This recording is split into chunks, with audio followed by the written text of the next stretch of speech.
Bank manager अपने bank से निकलता है और जैसे ही वो बैंक से बाहर आता है तो देखता है एक बुजुर्ग व्यक्ति काफी बीमारी की हालत में फुटपाथ पर पड़ा हुआ है। वहां पर आने जाने वाले लोग उस बुजुर्ग व्यक्ति पर ध्यान नहीं देते हैं और वो व्यक्ति काफी बीमार लग रहा है। बैंक मैनेजर सोचता है कि आज क्यों ना मैं इसकी मदद कर दूं, तो वो उसके पास जाता है। लेकिन जैसे ही बैंक मैनेजर उसके पास जाता है तो उस बुजुर्ग व्यक्ति के मुंह पर एक बात बोलता है, कहता है कि तुम इसी लायक हो, तुम्हारे साथ इससे भी ज्यादा बुरा होना चाहिए।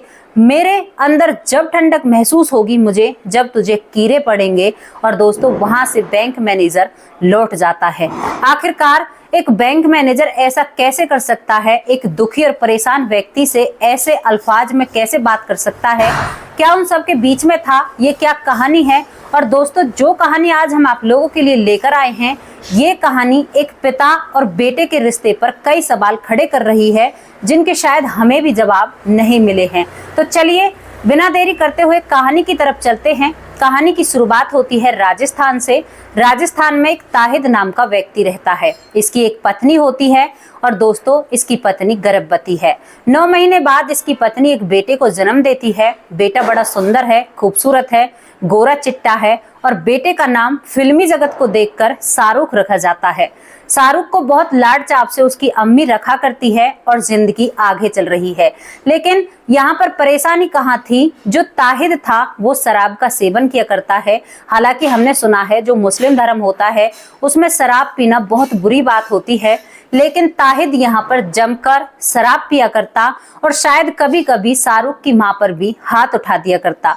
दोस्तों शाहरुख 5 साल का हो जाता है। ताहिद की माँ अक्सर बीमार रहा करती, कभी वो अपना इलाज कराया करती, कभी नहीं कराया करती, क्योंकि पति शराब पीता है, घर में पैसों की तंगी होती है और वो एक दिन बीमारी के कारण इस दुनिया से चल बसती हैं। वो जब इस दुनिया से चली जाती हैं उस वक्त उसका बेटा शाहरुख करीबन 5 साल का होता है और उसके बाद जो ताहिद होता है वो अनलिमिटेड शराब का सेवन करने लगता है।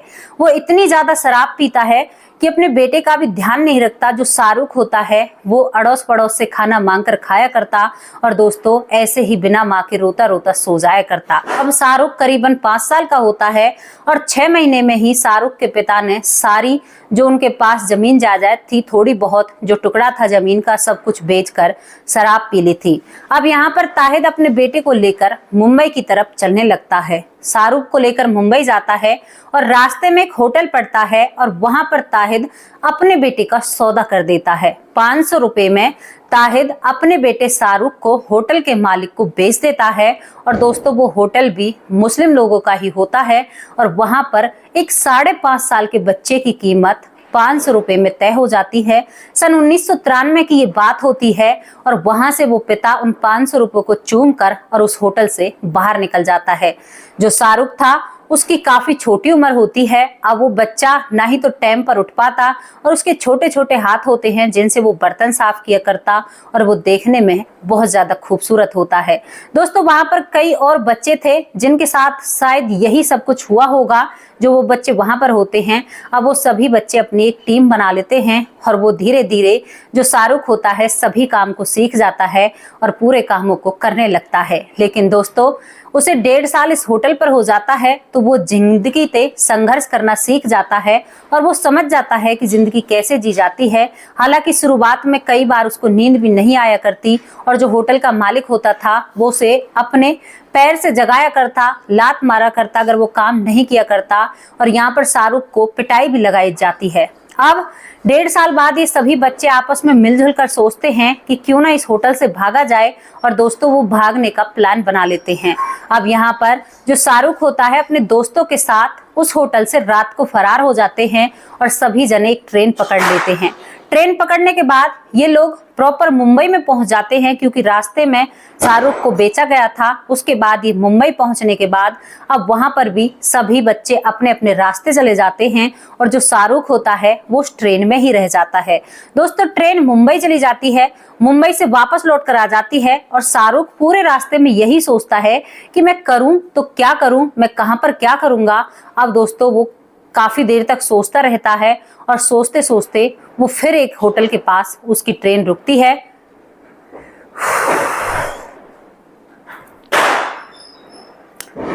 अब दोस्तों सोचते सोचते वो मुंबई उतर जाता है। मुंबई के स्टेशन पर उतरता है और वहां पर वो देखता है कि बड़ी भीड़ भाड़ है, बहुत ज्यादा लोग मुंबई में रहते हैं और वो बच्चा ही है, अभी उसकी उम्र ही क्या है, करीबन 6.5-7 साल का बच्चा है। अब वो वहां पर अपने लिए अपने मुताबिक काम ढूंढता है अपनी रॉब में, क्योंकि उसकी उम्र भी बढ़ चुकी है। तो वो एक होटल पर दोबारा जाता है और वहां पर काम मांगता है, क्योंकि उसे 2 दिन हो गए थे ट्रेन का सफर करते करते, लेकिन उसे मालूम ही नहीं होता कि वो कहां पर जाए, क्योंकि वो अपने गांव भी नहीं जा सकता था, वो गांव के रास्ता भी भूल चुका था दोस्तों। अब इसके बाद वो एक होटल पर काम करने लगता है, लेकिन अब की बार जिस होटल पर वो काम कर रहा है उस होटल पर उसको उसके कहे अनुसार काम दिया गया है और उसके साथ इतनी ज्यादती नहीं बरती जाती है जितनी पहले होटल में की जाती थी। दोस्तों यहाँ पर जो शाहरुख होता है वो काम करता है और अपना पेट भरता है। अब यहाँ पर कुछ दिन तो शाहरुख अच्छे से रहता है, लेकिन अब जो होटल का मालिक था शाहरुख के ऊपर पिटाई लगाने लगता है और एक दिन शाहरुख को इतना पीटा जाता है कि उसका सर भी फूट जाता है और उसकी हालत बहुत खराब हो जाती है। अब उस होटल के सामने एक महिला रहा करती थी जो झोपड़ी में रहती थी और उसके भी करीबन 3 बच्चे होते हैं। तो वो महिला यहाँ पर शाहरुख को देखकर भावुक हो उठती है और वो शाहरुख को अपने पास बुलाकर अपने हाथों से खाना खिलाने लगती है। शाहरुख को अपनी माँ की, अम्मी की याद आ जाती है और वो उस महिला से ज्यादा घुल मिलने लगता है और उस महिला के पास ज्यादा जाने लगता है। अब वहां पर शाहरुख देखता है कि उस महिला के जो 3 बच्चे होते हैं वो अक्सर कहीं बैग लेकर पढ़ने के लिए जाया करते हैं। तो शाहरुख उस महिला से कहता है कि क्या मैं आपको अम्मी बुला सकता हूँ? तो वो महिला हंसकर कहती है कि क्यों नहीं बेटे, तू मुझे अम्मी बुला सकता है, क्योंकि शाहरुख ने थोड़ी थोड़ी सच्चाई अपनी उस महिला को बता दी थी और वो महिला भी देखती थी कि शाहरुख के साथ जो होटल का मालिक है बहुत ज्यादा बदतमीजी करता है और उस पर बहुत ज्यादा पिटाई लगाता है। इसके बाद दोस्तों वो कहती है कि मेरे बच्चे एक एनजीओ में पढ़ने के लिए जाते हैं और वहां पर ये पढ़ लिख रहे हैं। अब यहाँ पर शाहरुख थोड़ा सा चुप हो जाता है, फिर एकदम से कहता है कि अम्मी क्या वहां पर खाना मिलता है पढ़ाई के बदले? तो यहाँ पर वो महिला कहती है कि हाँ बेटा, वहां पर खाना मिलता है और तुम जितना पढ़ोगे उतना ही अच्छा वहां पर खाना मिलेगा। अब शाहरुख कहता है कि अम्मी क्या मैं जा सकता हूँ आपके बच्चों के साथ? तो वो महिला कह देती है कि हाँ बेटा, तू खूब जा सकता है उस बच्चों के साथ। और दोस्तों आपको यहाँ पर एक और बात बताऊं, जो महिला अब शाहरुख को संभाल रही थी वो महिला हिंदू महिला होती है। अब वो अपने बच्चों के साथ एक कॉफी और एक पेंसिल लेकर यहाँ पर शाहरुख को भेज देती है उस एनजीओ में और वहां पर जैसे ही शाहरुख जाता है तो दोस्तों देखता है कि शाहरुख जैसे वहां पर बहुत सारे बच्चे हैं और सभी अच्छा अच्छा खाना खा रहे हैं। अब शाहरुख को वहां पर खाना परोसा जाता है तो शाहरुख आज उसने पेट भर के खाना खाया है, क्योंकि होटल का मालिक उसे ठीक से खाने भी नहीं दिया करता और शाहरुख अभी इतना समझदार नहीं हुआ था कि वो कहीं पर जाकर अपना रोजगार चला सके। अब यहाँ पर शाहरुख दोपहर का तो खाना खा लेता है, लेकिन उसे शाम के खाने की चिंता होती है।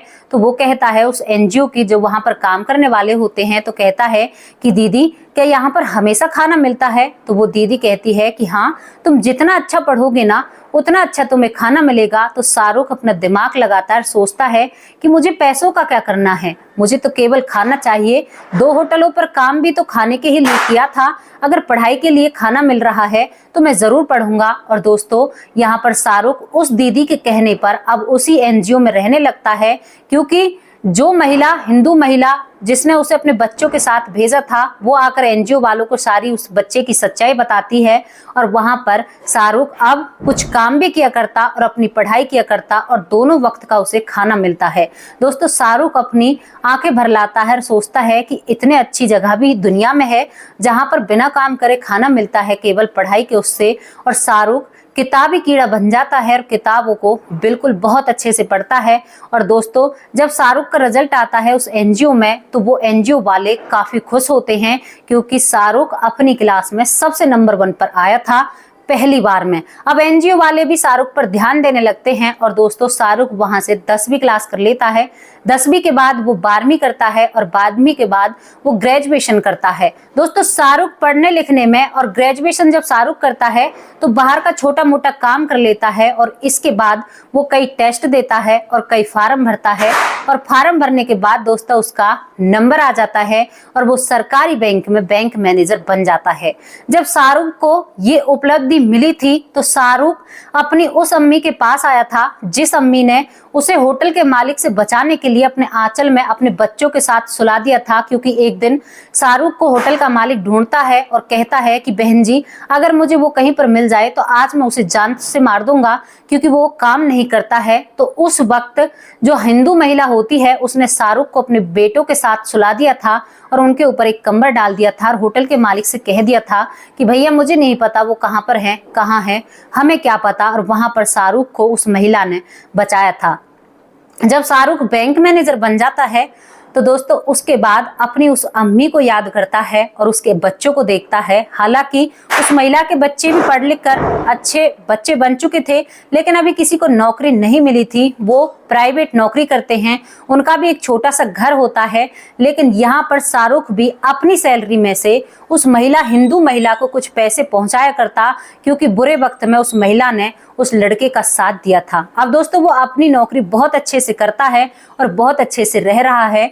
लेकिन एक दिन वो अपने बैंक से बाहर निकलता है और बैंक के सामने एक बुजुर्ग व्यक्ति पड़ा हुआ है। जब वो शाहरुख उस बुजुर्ग व्यक्ति के पास पहुंचता है तो आप यकीन नहीं मानोगे, वो बीमार लाचार बुजुर्ग व्यक्ति कोई और नहीं होता, वो शाहरुख का वही ताहिद पिता है जिसने उसे 500 रुपए में करीबन आज से 25-26 साल पहले बेच दिया था। शाहरुख देखकर बहुत ज्यादा गुस्से में आ जाता है। 26-27 साल निकल जाते हैं दोस्तों और शाहरुख अपने पिता के मुंह पर यह बात कहता है कि तुम इसी लायक हो, तुमने ऐसा किया था, ये तो बहुत कम है, अभी तो तुम्हें कीड़े पड़ेंगे तो मेरी आत्मा को शांति मिलेगी। और वहां से शाहरुख चला जाता है अपने पिता को उस फुटपाथ पर ही छोड़कर। लेकिन शाहरुख जैसे ही अपने घर पर जाता है और जैसे ही अपने बिस्तर में लेटता है तो वो काफी परेशान और विचलित हो उठता है। वो कभी उस बिस्तर पर बैठता है, कभी लेटता है और सोचता है कि उसने खाना खाया होगा या नहीं खाया होगा। क्योंकि दोस्तों जो शाहरुख था ना, उसका दिल बहुत अच्छा था और वो बहुत नेक लड़का था।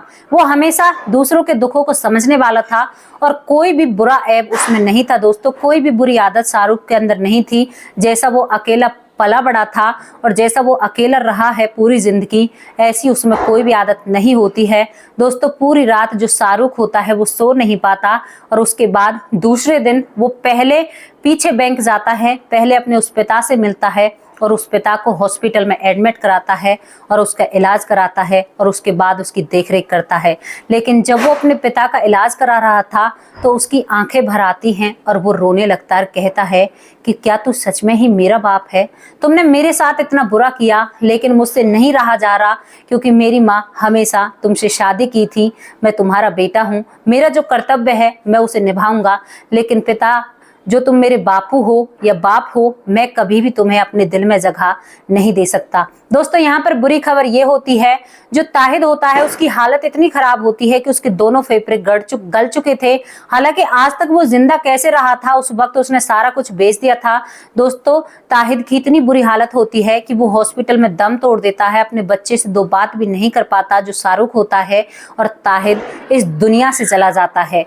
ताहिद जब इस दुनिया से जाता है तो शाहरुख अपने बेटे होने का फर्ज निभाता है, उसे मिट्टी देता है और उसे इस दुनिया से विदा कर देता है। दोस्तों ये थी वो कहानी जहां पर एक बच्चा जिसे 500 रुपए में बेचा गया था, लेकिन उस बच्चे ने इस दुनिया में सफर किया और संघर्ष किया और आज वो बैंक मैनेजर है। उसकी एक खूबसूरत सी पत्नी है और उसकी 2 बेटियां और 1 बेटा है। 3-5 लोगों का उसका परिवार है और वो जब भी अपने दिनों को याद करता है ना तो शाहरुख की आंखें भर आती हैं और वो रोने लगता है।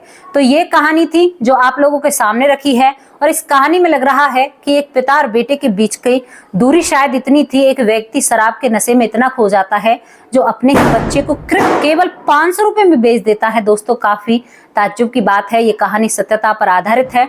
तो कैसी लगी आप लोगों को स्टोरी, आप अपनी राय कमेंट बॉक्स में रख सकते हैं। और दोस्तों सभी लोगों को हमारी तरफ से, हमारे चैनल की तरफ से हार्दिक शुभकामनाएं। आप सभी को दिवाली की ढेर सारी बधाई हो। आपके घरों में मंगल दीप हमेशा जले रहें, आपकी जिंदगी हमेशा रोशन रहे, आपके रिश्ते हमेशा कायम रहें और बड़ों का आशीर्वाद छोटों पर हमेशा बना रहे और एक दूसरे में खुशियां बांटिए और अपनी जिंदगी को बेहतर और बहाल बनाइए। कैसी लगी स्टोरी, राय जरूर रखना। नमस्कार, जय हिंद, जय भारत, जय श्री राम।